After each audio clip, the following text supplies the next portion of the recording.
Computer. Boom. Okay, Layla, we can shut you off now. Here.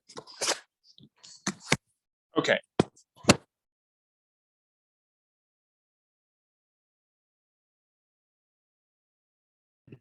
You're muted.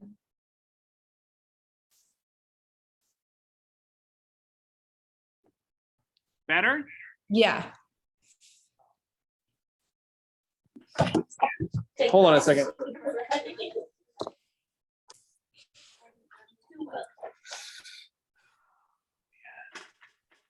Hold on a second. Leave. Right, that's better, right? Mm-hmm. Can you hear now, Layla? Yeah. Can she not hear? I can hear. Hold on a second. Built-in microphone. Can you hear me now? I've been able to hear you. Okay, cool. Mhm. All right. So, all right. So you guys wanted to go over the programs again. Yes, you think that'd be the most value? I mean, I was just trying to respond to text. Not leaving you hanging. Yeah, I know. It seems like everybody knows everything there is to know. I So, think like we all want to learn, but we just don't have any ideas. So when you come and yeah, have an idea, like we see the value in that. Okay. We just wouldn't have thought of it ourselves. yeah, And I didn't want to be the only one who's responding to the text, so that's why I didn't say anything. yeah. Well, I think it's good. I think it's a good topic to go back over. Yeah. I know Mac would actually like to learn about this, but I think she's eating. That's why I'm recording it. I'll make her watch it. Yeah. Perfect. So, you know, the programs will help us, you know, I always look at it like this, like until you are consistently closing, I would say 18 to 24 deals where you're making a living, nothing matters outside of how do I convert a customer into a customer? Does that make sense? Yeah. Like contract teaching, you know, anything like that doesn't really matter because we can help you through that transition, and you're going to learn that as you go, right? You're going to learn it as you go. Yes, it can help you sound smarter with a customer, but in reality, if you learn everything there is to know about, you know, scripts and dialogues with customers, the market data in general, you're going to sound you're going to have the confidence to earn customers as it is. Does that make sense? So to me, like the programs are designed to help you get customers and lean on them without having the experience really of an agent who's maybe been an agent for 10 years, right? Like you have something unique and different that's going to give you an advantage with a customer versus someone else. Does that make sense? So the questions you guys had, and we'll just start with them, like trade-in. You know, I'm going to break it down into two different groups. Let's call it sellers, seller programs, buyer programs, right? And then there's buy-sell programs, okay?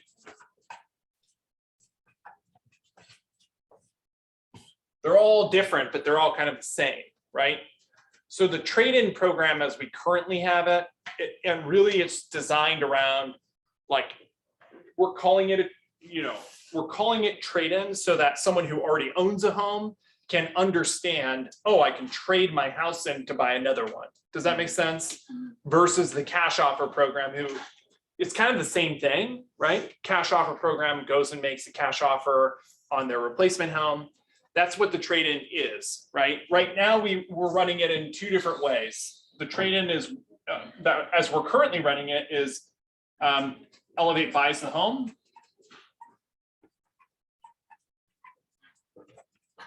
Which allows them to then go buy their next home, right? We give them a standing offer.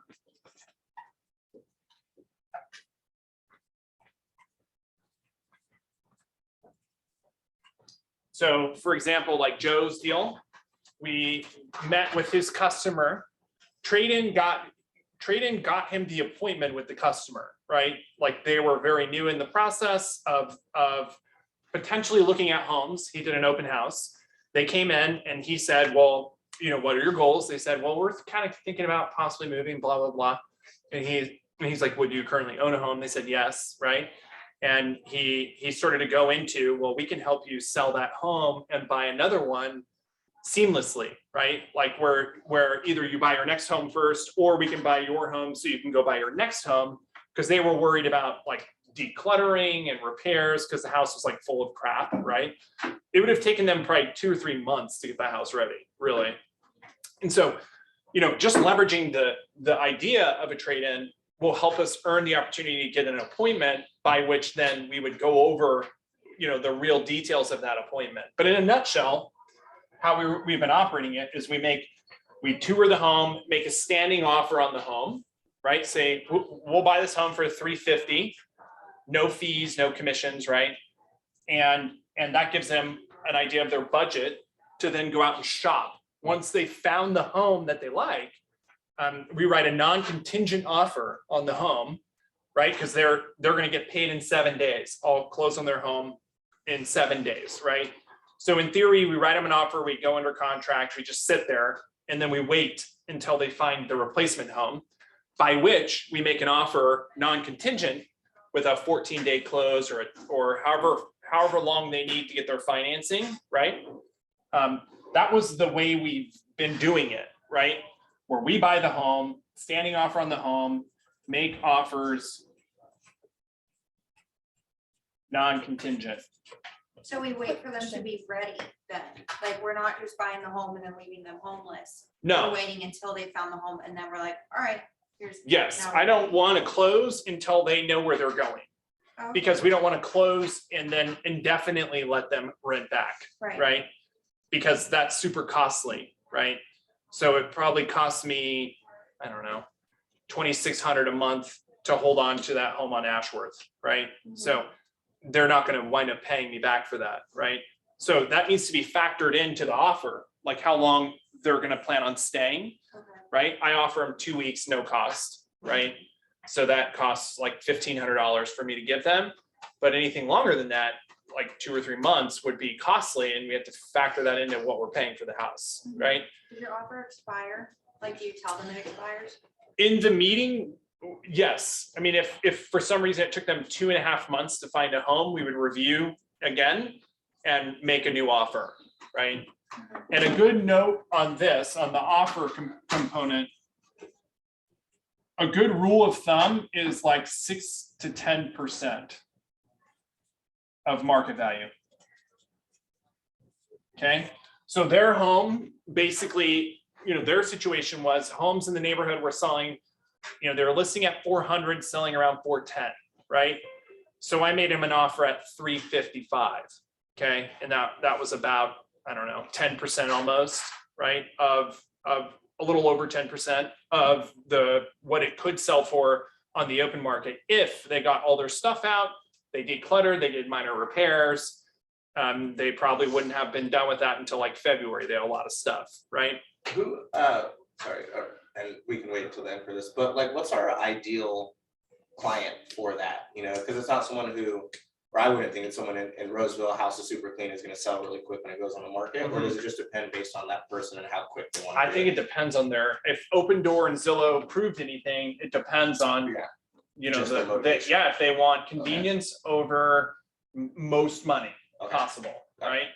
So, I wouldn't want to do that necessarily. Now that we have the Home Light program, Yeah. we can offer it much more aggressively, I would say. Okay. But I wouldn't offer on like $900,000 house to trade up to a $2 million house, Yeah. because those people won't take it, right? Yeah. But this is for anybody who owns a home, right? Okay. And wants to streamline that process, okay? Okay. The other version of the trade-in, let's call it Elevate trade-in, Home Light trade-in is, there's a standing offer on the home. Okay, we go in and we identify what we think it's going to sell for and what Home Light, there's a basic guaranteed offer on the house. Okay, they then get to go make cash offers through the cash offer program, right? If they choose to use. If that. they choose, well, they could pay a fee of 3%, and then they can use, even if they want their own lender, right? So the fee with Home Light Lender is 1%. Without, it's 3%. Okay, so there's a standing offer on the home, number one. Number two, buyer shops, right? Cash offer. Then, once they find their home, they move in. Then, once they move in, we prep their house and get it ready, stage it, get it max value. Then we go sell it, and any balance over the standing cash offer, they keep, like they get credited back, right? Does that make sense? So it allows them to sell without or buy without contingency. It allows them to not pay a hefty fee, and they get to keep the extra. I mean, it's a killer deal. Yeah, it's a pretty sick deal. That's why I want to really start pushing this and really not only market it, but then also communicate to every single potential customer. Like, you know, whether we do it our way or we do it, you know, their way. Ashworth, you know, I think for this model, it's going to be like, I would say, like mid-tier homes and more, and then homes that need repair and stuff like that. Our model will fit it better, whether I just buy the home or offer them concierge or to trade in, we buy it from them directly, they then go buy their next house. Make sense? So it's a 1% fee if they choose the lender. So they pay a 1% fee for the cash offer, then a 1% fee to use the trade-in. So it's 2% total, and then they still pay the realtor fees when they go to sell their home. Make sense? Yeah. So we might charge 5.5%, and then they pay 2% on top of it. Make sense? But the whole goal around trade-in, the idea is the target customer is someone who has to sell their house now, right? And the scripts around that is, you know, just the second we identify someone has to sell their home, we're telling them, well, hey, we have a really innovative way for you to, you know, how would it sound if I can help you buy your next house first for either very low cost or no cost at all, and you can move into that house first, and then we sell your current home for maximum value after we do any touch-up repairs and fully stage it so you're not there for all the showings, right? I mean, that script is like a slam dunk appointment for anybody who needs to sell their home and buy another one, right? Which we've already identified as like 20% of all of our buyer leads, right? So it really is a huge value proposition. So that's one. Let me go grab the other sheet of paper. Bring it here, okay?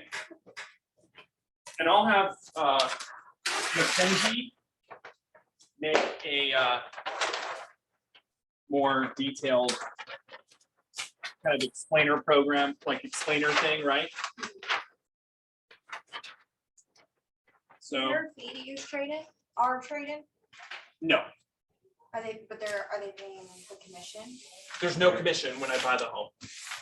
The fee is built into hopefully the return on after it's all said and done. When I buy the home, I do the repairs, I go and sell it. Does that make sense? Mhm. So how it works is I can't pay a fee on the closing, like when we buy it, because you know we don't know what it's going to sell for yet, right? Or if we're even going to make money or not. But let's say you found the lead, it's your customer, right? So the value is I can help you unlock that customer to buy now instead of potentially 2 or 3 months, and or potentially them changing their mind, right? So, you know, I would say that customer for Joe was like 30% committed on buying or selling, right? Maybe next year, this year, but they walked into a home and having the ability to buy that home right there on the spot, turn it into a transaction that day, right? Does that make sense?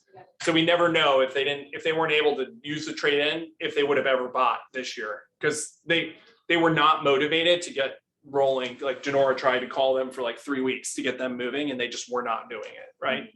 So the value is I can help unlock the customer, they buy, you get your fee then, And then when we go to sell it is when we'll pay the commission on the back end, right? That's when we'll split our fee again, because we can't pay twice. We can't pay when we close and then when we go to sell it. Does that make sense? Do you lower the buyer commission when you list it? for sale? No. Mm-mm. You mean like to the buyer's agents? Any Yeah, buyer's when you- agent? Yeah, No, we always offer 2.5. Yeah.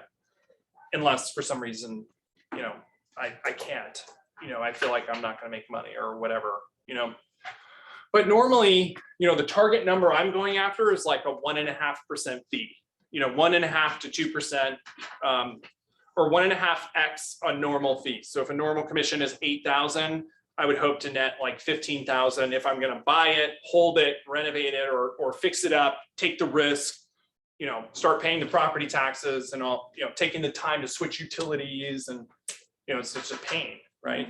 So you want to make a little bit more than a normal commission or else I just wouldn't buy it, right? Are we clear on the trade-in? Do you do inspections for the trade-in offers? Yes. Okay. Once we go under contract, Mhm. yes, they're done right away. So I write with an inspection contingency, with a 10-day close, do the inspection right away, renegotiate if I need to, which I did with Joe's clients. They gave me a $5,000 credit because the sewer line had, it was cracked, right? So we do inspections, we renegotiate. We can do that before they find their next home, right? But I don't really want to start paying for anything until I know that they're really gonna buy, Yeah. right? Okay, So even if we have a contract 10-day close on there, it's kind of like TBD as. exactly. Yeah, it's like between us, we don't submit it to Amanda or anything. It just makes them feel like, hey, we're good. And then what we'll do is when they find the home, it's kind of a Yeah, scramble. Yeah, we revise the purchase agreement, make sure it's like up to date, and then Yeah. send them the proof of funds. And then we did write a cash backed offer on the replacement home, basically saying that, even though they can't access their funds right now, right, because they can't, because I'm not closed, we write the cash backed offer on the replacement home, saying that, hey, if we miss our 21-day close, Elevate will buy the home, right? And we're buying their current home. Here's our proof of funds. We're ready to go. We're ready to close. Yeah, that makes sense. Okay. Oh, good thinking. Okay, so we can move on from trade-in. Yeah. Okay, concierge. Everyone is clear with this? Super duper clear, because this is our #1 value proposition, I'd say. This is the one thing that helps me get the most listing appointments. I'm clear of the definition. If Okay. questions were to arise, I don't know if I'd be able to answer them. Like, I know that we put work in their house, You might want to listen in on this. they have pay us back when we close. But, Yes. like, there was a cap. Is there still a cap to how much you do? Renovate now. Because I keep trying to find what's the best way to explain this, the best call to action. And the best I've come up with is renovate now, pay later, right? Net 15 to 20% more. And based on our tracking, that's about what we net with no risk financially. No brainer, right? Renovate now, pay later, no financial risk, net 15 to 20% more. And we handle everything for you, right? So it's a pretty compelling value proposition to say to someone, well, yeah, I'm gonna sell in the spring, right? We're just now starting to get ready, and that's immediately when I jump into, what do you mean by getting ready, right? What does that mean? And I would advise you, the best way to get ready is with a clear plan. And why don't we just set up a quick 30-minute, 1-hour meeting where I can come out and look at the condition of the property, and then I can make suggestions to you if we can increase the value. And we have a program that's been putting up to 20% more money in our customers' pocket for no financial risk and no time invested. We call it our concierge program, and we'll help you coordinate renovations on your home, no risk, right? It's so simple, okay? So I would just keep it really simple and not go too deep into the details. If someone says, well, how much can I borrow? I would say, Great. That's why it's so important that we meet, right? That's our response to everything, you know? Great. That's why it's so important that we meet, so we can get a list and a tally of anything that we think might benefit you or give you a return on your money. Because even though you're borrowing the money, you still want to make a profit, right? That's what this is about. Or you can say we've given our customers over $1.5 million in net equity increase after expenses and repairs, right? So that's another good tagline, let's say, that can help get customers engaged. Okay, so this process it's 3 steps. Okay, like logistically, you go on the meeting.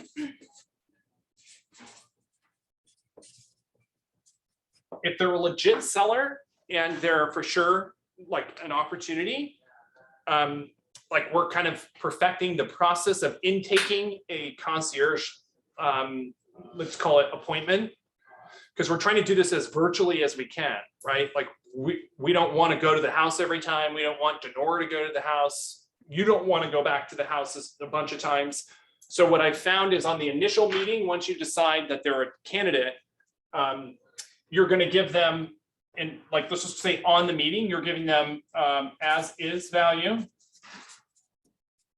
and then estimated,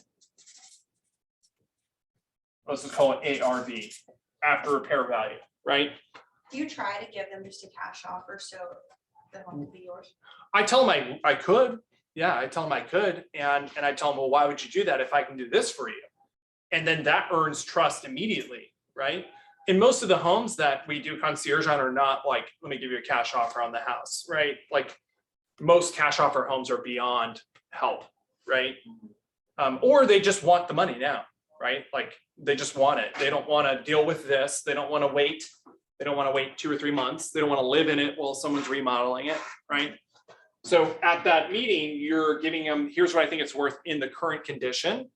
You're also, you know, until you gain more experience, you're probably not estimating the repairs, but we have some tools and it's in the drive folder and we'll put it into Nuclino, where there's online estimators based on square footage. You can put, you know, to repaint, it's going to cost $6,000.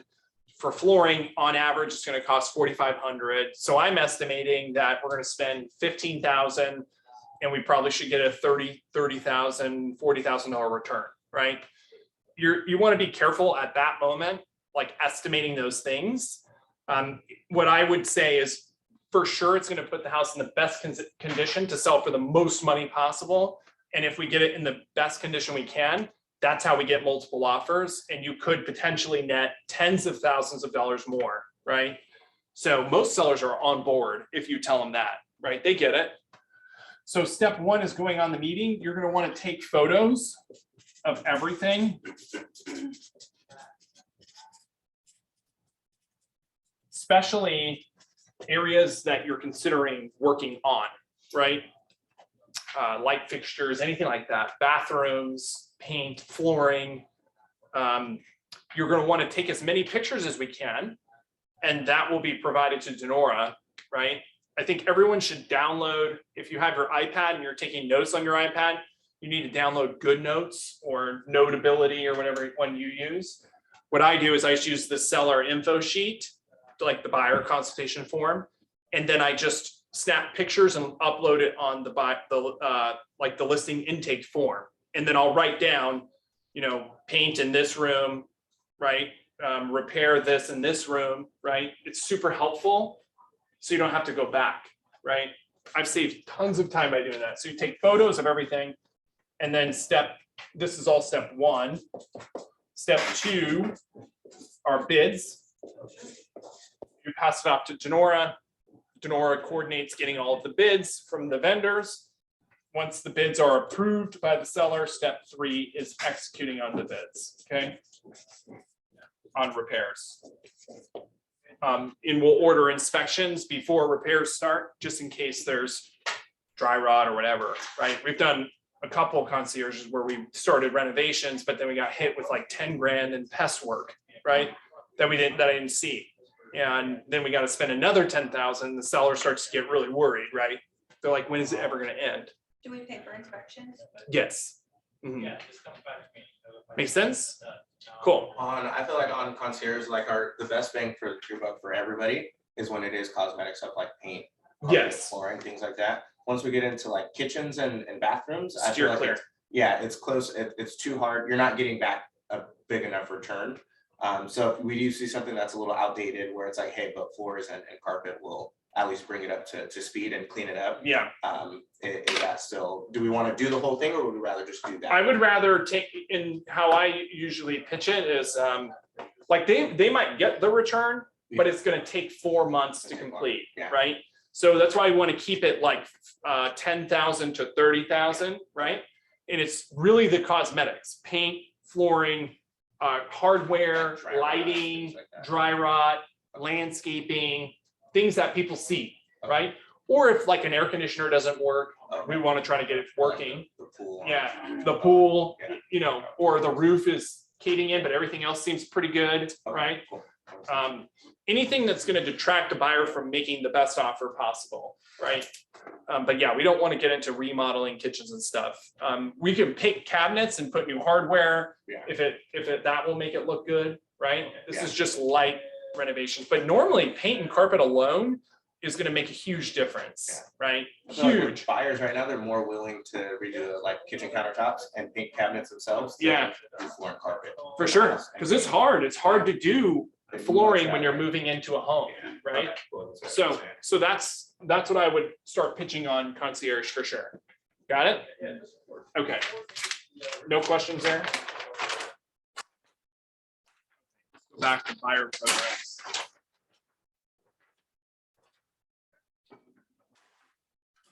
Okay, cash offer.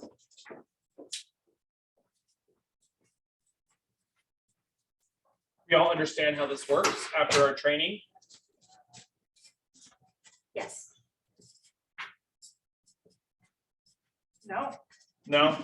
Well, yeah, I you just weren't got here. Yeah. And I think it's 2.5% for. So this will pretty much replace,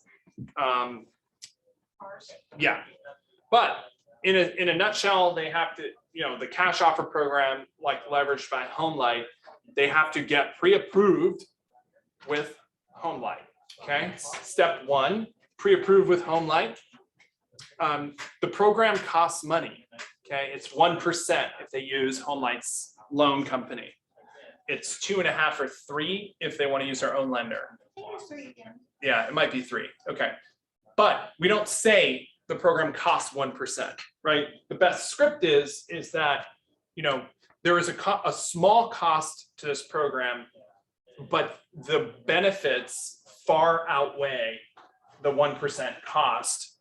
And in reality, most of the time, the client actually nets a return, because if they can submit a cash offer, they'll usually save 2 to 3% on the amount of money they have to pay, because they're so competitive with cash, right?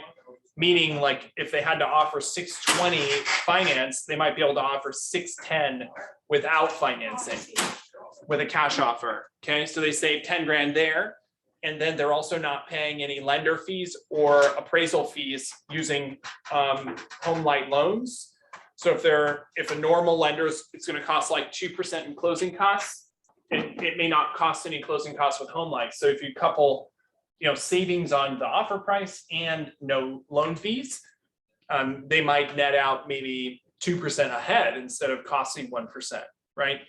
So in my opinion, we should be telling every single lead that comes in, like, hey, we need to talk. We can write cash offers for you at basically no cost, right? If you fit the qualifications, we can help you write cash offers, which not only will increase your likelihood of buying a home, but you're going to get the best deal possible, and it's going to streamline the whole process. Makes sense? Do you feel like we're getting good at that right now, or we need to really focus on some scripts around that? Because I mean, I would be saying it to every customer, literally. I think script practice around that would be good. Okay. Yeah, I mean, I would engage them from the very get-go. And I'm gonna revise our auto plans and stuff to basically say, hey, are you're considering buying a home? Yes. Once you get through kind of like the LP mama, location, price, all of that, I would be starting to talk to them about, well, hey, we have a great program that that is increasing the odds of our customers being able to buy a home by like 60 or 70%. Yeah. It doesn't really cost you any money in the grand scheme of things. Yeah. Is there a good time for us to meet so I can share with you how we can help you write cash offers? I think it's right? also being able to identify well that buyer that needs it, I think is the biggest thing, right? Because you can sit there on the phone and preach that to someone at like 425 or something, Yeah, but a lot of the time it's not gonna make sense. If Yeah. they, bring in a minimum down payment, things like that. So just knowing who it works for and then being able to, then having the script practice to say, okay, this is what's gonna work for them. for This is sure. Why you would do it. Yeah, I feel like conventional that's where it buyers only, starts. no Yeah. FHA, right? I feel like that's No where it low down starts. payments. What was their minimum again? 5%? I think, well, it's just conventional financing, I think they have 5, 10, 20%, all the way up to whatever you want, right? Yeah. But just no FHA.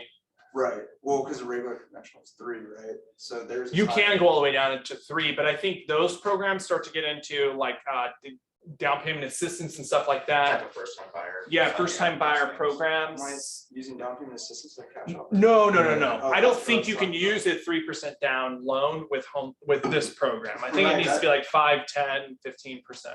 Right, that's what I'm saying. Yeah. 5's the minimum, right? They would need some money in the bank, Yeah. right? Like these are not for, run willy-nilly buyers, right? So, but anyone that does have money saved, because it seems like most of our qualified leads have money, Yeah. right?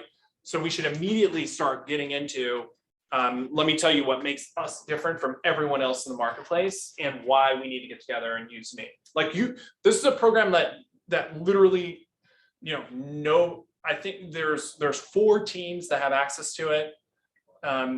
But I would guess that there's really only one that's actually pretty good at like telling people about it, right? I think everyone else has no idea how to market it and or use it as a value proposition. So like this is something that you can have right now that will help you convert business that no one else can do, right? It's a huge advantage. Everyone's clear on it. They make a cash offer for the customer. They allow the customer to move into the home, and then the customer will then get financing and close after they've moved in. Make sense? This may be like a super specific question, but say we have someone selling out a house out here, but move into like Lodi, Stockton, somewhere around there, and then we're gonna have to refer them out to another agent. I Is don't that know how something- that works. Yeah, I had someone who I was just thinking about it the other day, where it's one of the houses in Citrus Heights, and they want to move, they want to like take advantage, a lot of people want to take advantage of our programs, but But outside move of somewhere our else. area. I know. Yeah, so I Yeah, don't know. that is a like, bummer. Yeah, so it's just like, we are we, whenever we have a client, just anybody looking to go somewhere else, Mhm. is there anything we do offer for that? or On the like- purchase side, I would say if it's like Lodi, we can try to see if maybe Terry wants to pick it up Yeah. and go. If we're utilizing something like that, where we can get him in contract like on the first or second try, I think it's right? a little further type of stuff. Okay, so that might be a little deep, That's the but research. Yeah. I don't think that they're gonna do it. With another agent. No, not with another agent, because I've had a bunch of calls from like Fairfield, Yeah. Oakland, Mhm. like off of radio and mass media, like, Yeah. hey, I want to know about your concierge program. Well, I can't refer that to, I have a couple of agents that I've been talking to that we've referred to for quite a while, that I said, hey, if you get this listing, I will do it with you, right? But I want a 35% referral, right? And they're down. So there's one in Fairfield that might come up this year where they want to use that program, and so we're gonna basically power the agent to allow for that. But I don't have any vendors there. I don't, Okay, so, something that I would like to work on for sure. okay. Yeah. So we could offer more help basically for someone like that, if they're having a house to sell out here, we're gonna offer more help just by buying their house from them, like our Yeah. trade-in. And Yes, allowing our them to go trade-in. there and Okay. move seamlessly. Yep, Okay. for sure, for sure. That's what And we I can ask Homeline about that, but they might have another agent that is approved there that we could Yeah. refer it to.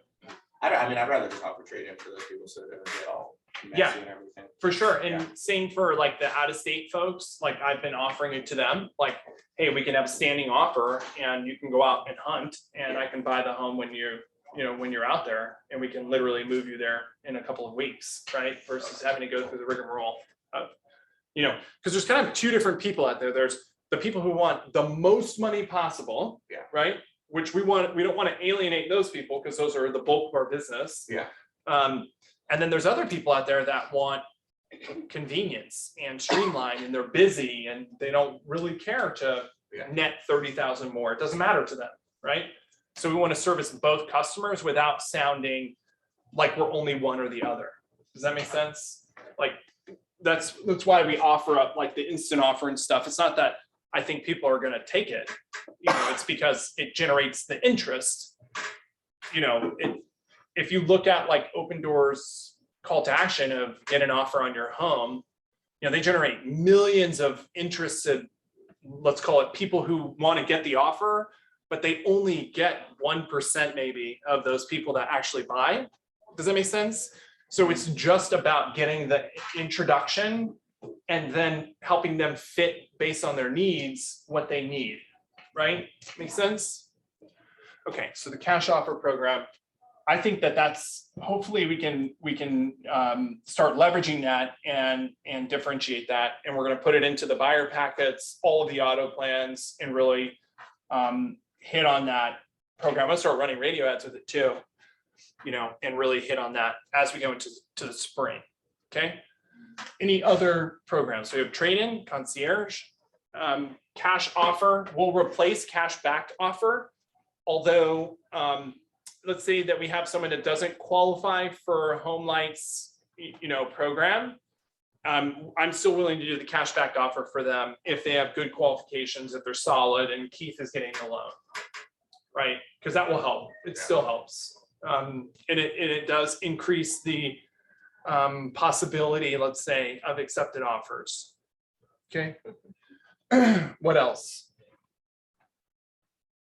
Instant offers. Do you want to go over that? Yeah, we can do. It would work similar to what you shared with the trade-in, right?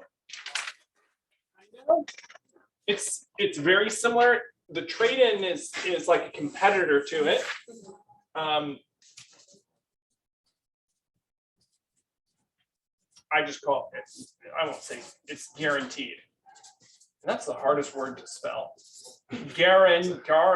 It's like a restaurant. It's GAU, right? GUA. GUA, okay. Guaranteed offer. So gives an instant offer on the home.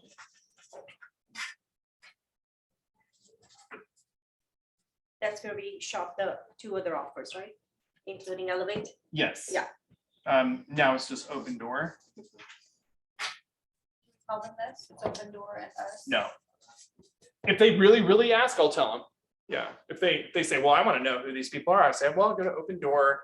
I go to, I tell them institutional investors, right? We'll make an offer, Open Door, we'll get an offer from Open Door, Zillow, institutional buyers.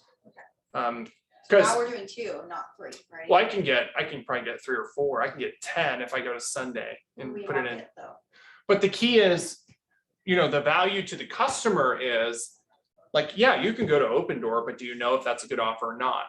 Right? You might think it's a good offer, but if I took it and got you 2 or 3 more, and then compare that to what I can help you get if we use our concierge program and get retail when we list it. The key is we're giving them, like, as a fiduciary, we're consulting them on here's your 5 options to sell. Which one do you fit the best, right? And if they go to Open Door, they don't usually do that, right? If there's a good enough offer, they'll take it, right? But they don't compare that to, most people didn't get an offer from Zillow and Open Door and Sunday. You know, they just choose one and they go, right? So our goal is get in front of them and bring them several offers so they can compare that to listing the home. Because if we know that only 1 or 3% wind up taking the offer, we know that the other 97% are going to wind up listing, and we've met them and took them through that journey so they don't have to do it by themselves, right?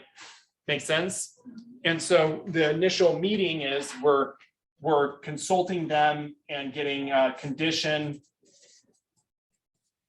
and then an estimate of value. Okay. And then, so like you know, one of the questions might be, well, who would get an instant offer, right? If you have the trade-in and all these other things, right? The customer who wants an instant offer values convenience, and they just want to sell and get it over with, and they don't want to have the hassle, right? The reason someone might do trade-in over instant offer is cost. Number one, it costs more to buy the home. Number two, if they don't know exactly where they're going with an instant offer, they can't, you know, usually you're going to get like two to 4 weeks rent back, and that's it, and you have to move, right? So with the trade-in program, if they get pre-qualified up front, they know they qualify for the cash offer, right?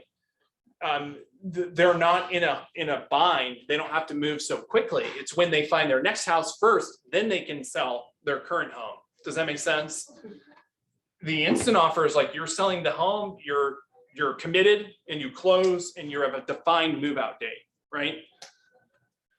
Is there a fee on that? Do we charge like a commission? Yes, we do. Usually it depends on the condition of the house, right? Usually I'm like building it into, it needs 10 grand in repairs, but usually 6 to 10%, I would say. Just depends. Because you know, quick math on any home that we're gonna buy and then remodel and then sell, or buy and then sell, you know, the quick math is at least 4% in closing costs, holding costs, and commissions and closing costs when we sell, right? So, you know, 3 to 4% just has to cover just getting it closed, held, resold. And then if there's any repairs or anything, we have to build that in too, right?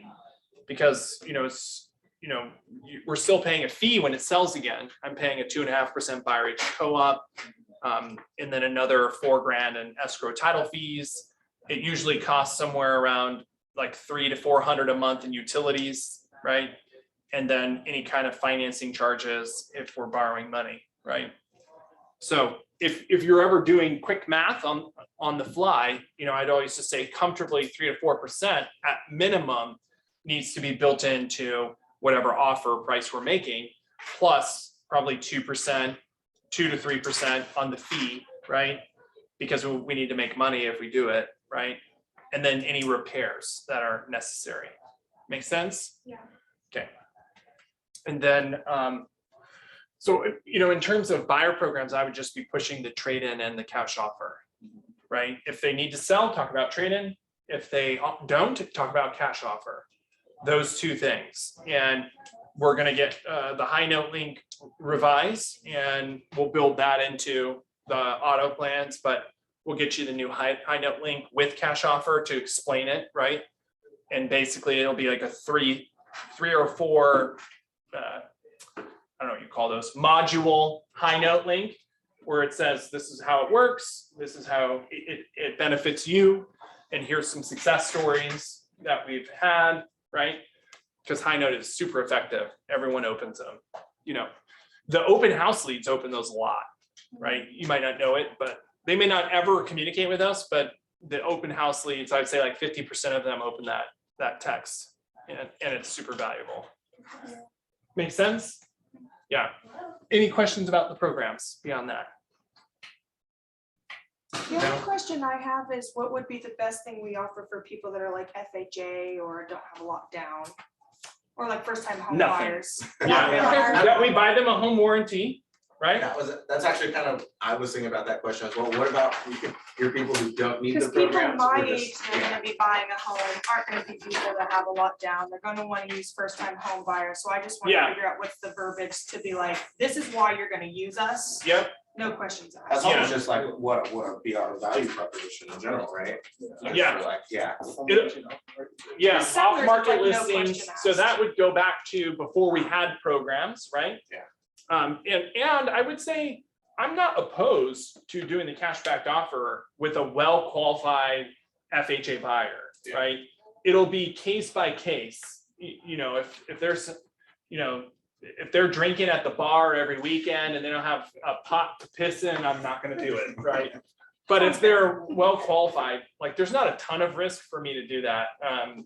You know, although it needs to be done at the right time, because if we got a lot of homes on our balance sheet that I own at the same time, we might not have reserves enough to buy the home if it ever came up, right? They Meaning, just always have to use Keith, right? yes, Obviously, unless it's the home life thing. yes, Okay. yes. I want them to get pre-qualified and pre-approved with Keith, and that's the only way they can qualify for it. So we can tell them that if, and I guess you still pitch the same value propositions to everybody. If you qualify is the asterisk, right? Like you should use us because we have this cash offer program, we have a cash backed offer program, we buy you a home warranty, we have a 1-year love it or leave it program, we're number 1 in our market, blah, blah, blah, blah. And then once we get the appointment with them, now conversion goes up to 70%, right? Because we're meeting them, right? And we have a good chance to work with them. And so if they're legit buyers, like there's no reason why they would not want to work with us, you know, but they'd have to get pre-approved with Keith. That's another way to get Keith, you know, make sure that we know, like, if he says they're approved, right? Like he doesn't miss.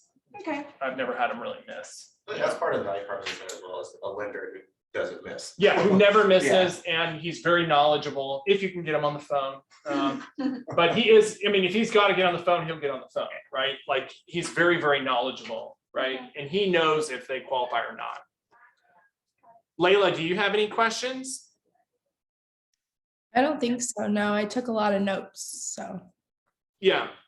Do you feel like when you, in your first, let's call it 2 months, that you had a good, as good of an understanding of those programs based on the training that you've done so far, or did you not know most of that? I think for the first like 2-3 weeks, I really struggled. I didn't really know. Now, like I hear everybody talking about it, so I pick up bits and pieces, and I did like a lot of my own, like not studying, but like looking at our programs and whatnot. So I feel